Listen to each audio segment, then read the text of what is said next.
How do we make a needle felt face? Whether it be a large one or a small one, a simple one with no color, or one that's in the process of getting some color, we're going to start today learning from the basic ball. So sit tight and let's get started. Ready, set, felt. I'm just going to grab this ball that was going to be a dryer ball, and I'm going to squeeze it a little bit to make it more egg-shaped, like a face. And I always start my faces with a nose. So his brow is going to be right here, or hers. I haven't decided yet. We're going to go ahead and start defining it like this. I'm kind of working fast because I've been trying to work on something else for you guys all day, and it's been taking up so much time. I was just like, oh, I just need to just show them quickly how I do it, instead of showing you something so complicated, like adding color to a needle felted face, which is a lot more challenging for me than getting the actual shape of the face. So here's, I'm defining some of the eyes and the cheeks.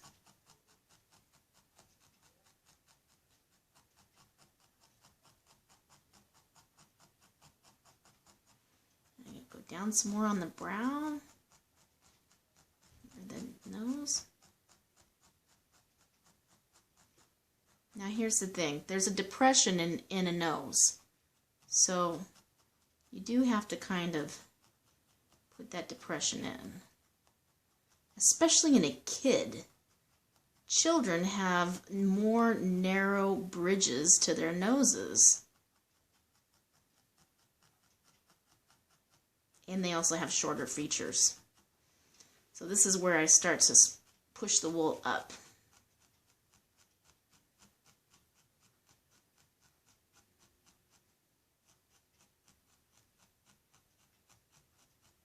If I don't, I won't have enough for his nostrils.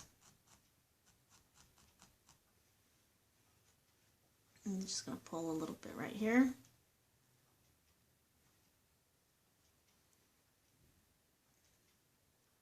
Right here. And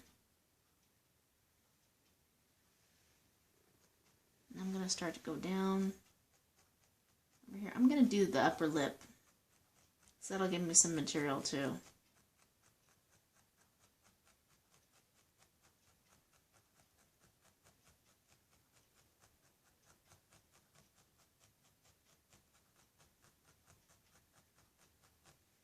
Now I'm starting to get extra that I can work with for underneath my nose.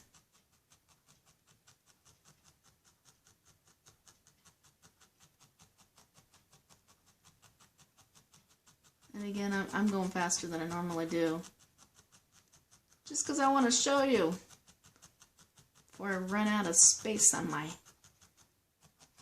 phone. Because yes, I am filming on my phone.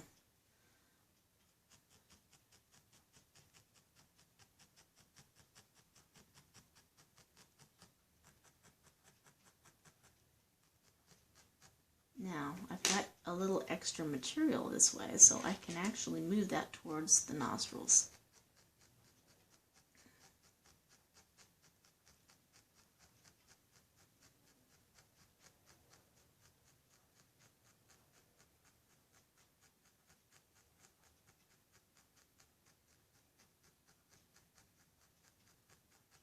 There's one nostril. You notice I keep moving it all the way around. You kind of have to do that to keep track of your proportions. Or at least I have to do it that way. You can do whatever you want.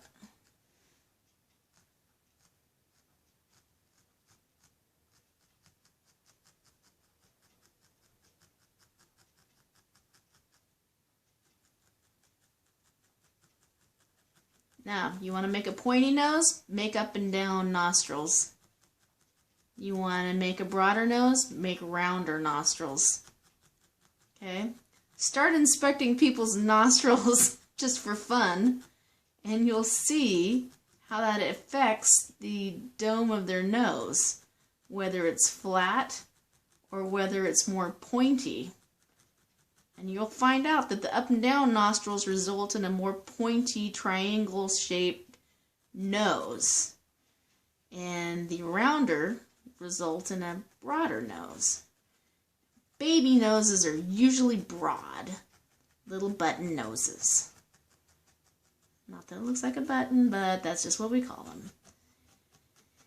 And their cheeks are usually pretty defined. They're little. A lot of times they seem to have little triangle-shaped little eyes, sort of. See, here's a triangle. It just goes out like that. And remember, we got to punch it down lower because they do not have a well-defined bridge. Take the next baby that you look at and check out their bridge of their nose. It's almost like they don't even have a nose until you get to the bottom. I'm just going to kind of push this up. Oop, I'm going to push it up with my nail just in case I accidentally go too deep and start to poke myself. Like right then.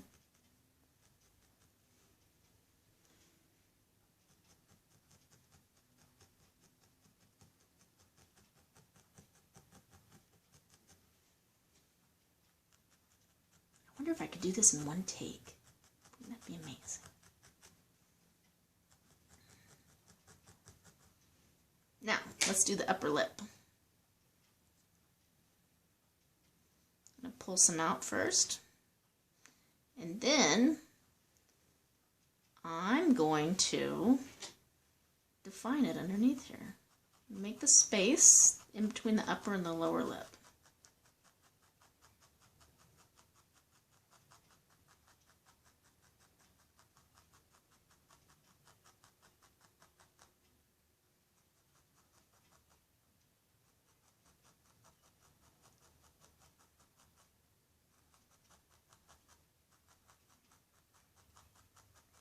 Usually the corners of the mouth go to the center of the eyes, so just keep that in mind. I'm not going to bring mine all the way out that way, but if you were going to do one and you wanted to have a very beautiful child, you might want to consider doing that. Now, this is going to be the top of the lip, okay? This, now I have to pull some out to be more of my chin. And the bottom of the lip.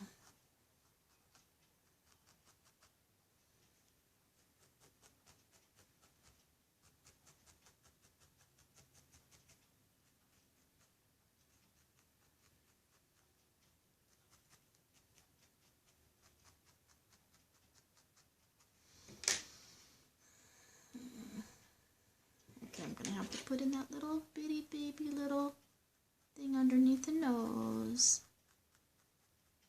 The Cupid's bow will be formed from that.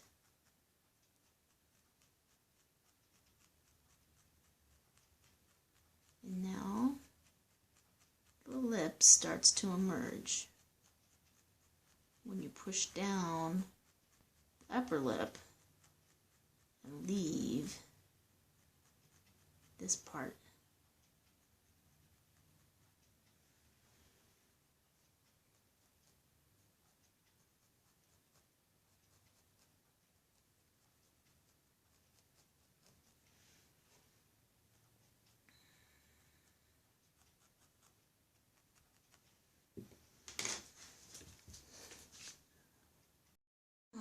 That upper lip's getting to look pretty good, but I think I am going to need to actually steal some from this other thing and just actually make the bottom lip. So I'm not rolling, I'm not doing anything other than just gently putting a little extra wool here, tacking it down, and here. Now I have more space to work on my lip. And so what I do to make the lip is I do that little bit underneath the lip.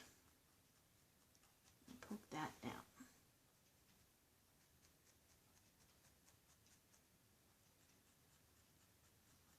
And however that shape looks, whether it's long or curved, like an, half moon or whatever, that's going to define the shape of the bottom of the lip.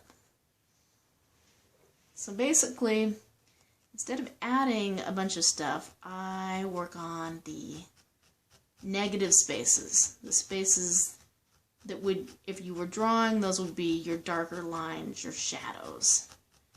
And I try to stay away from poking too much on the highlighted areas.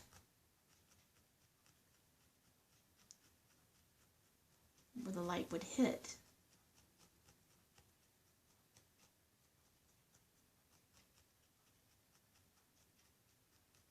And that's basically how I go about making faces. Ooh, this nose needs to be a lot smaller. So let's crunch it down. Remember, he's a kid, or she, whatever. It's going to be a child face. So all the features need to be smaller, and they need to be closer to the center of the head. So we could just push them in the right direction.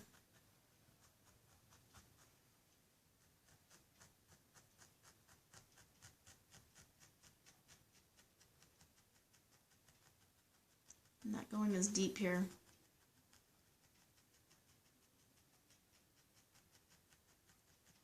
I only go deep where I need a real shadow and some definition, so I do need to show that there's an edge to this nose.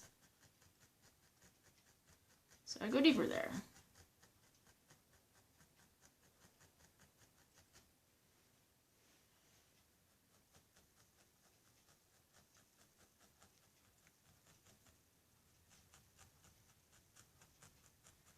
And you know how some people have like a little, almost like a little line at the bottom of their nose, or on the tip of their nose?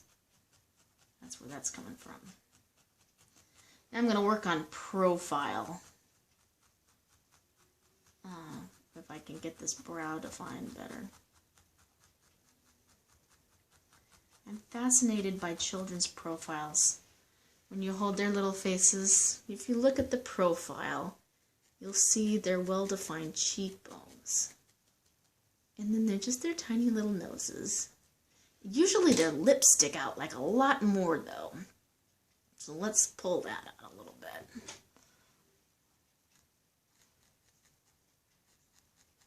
They almost always seem to have larger, prominent top lips.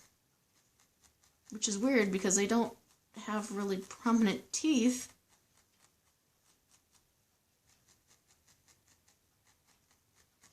I really want to go in there. Because frequently they have little open mouths too, even when they're sleeping. Uh-oh, we got a little bit of fuzz going on. Let's smooth that out. Now that I've got this more, I can like define the upper lip more. Right there underneath the nostril. With the cupid bow. Not too much because we want the baby to have a good, almost like an overbite. Because I think that's cute. Let's push this in. We'll define the brow a little bit more. Like that, so I do use my fingers a little bit. Wow, that nose is nice and hard. That's good.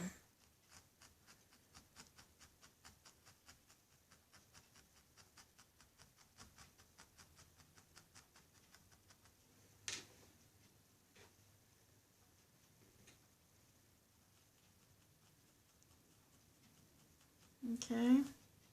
So setting in the eyes and stuff is going to be another lesson. Because that is way more complicated. And actually, if this is a child, I have to build this up like a lot more. So we'll pause real quick, and I'll do that. So, I don't know if I mentioned to you that children's features, because I've been filming all day, tend to stay in the center of their faces, and they tend to have really a lot bigger foreheads. In fact, that's why toddlers can get into real trouble with falling into buckets and stuff and bathtubs because they're in toilets, because their heads are enormous in proportion to their bodies, and most of their weight is actually in their heads. So we need to build up this forehead some to get the proportions right for our child.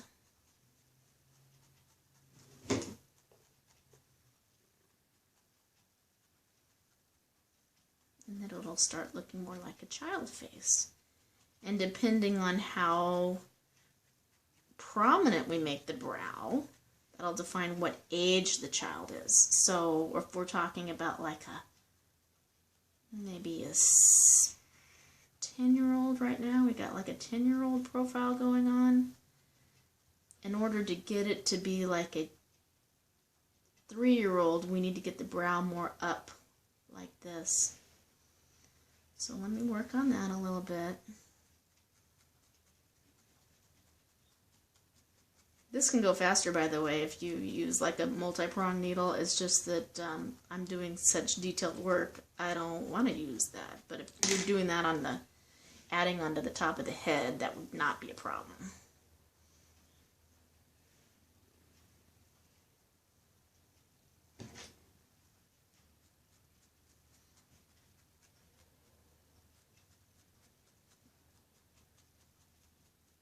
I'm going to have to hurry up because I have guests coming over this evening to play.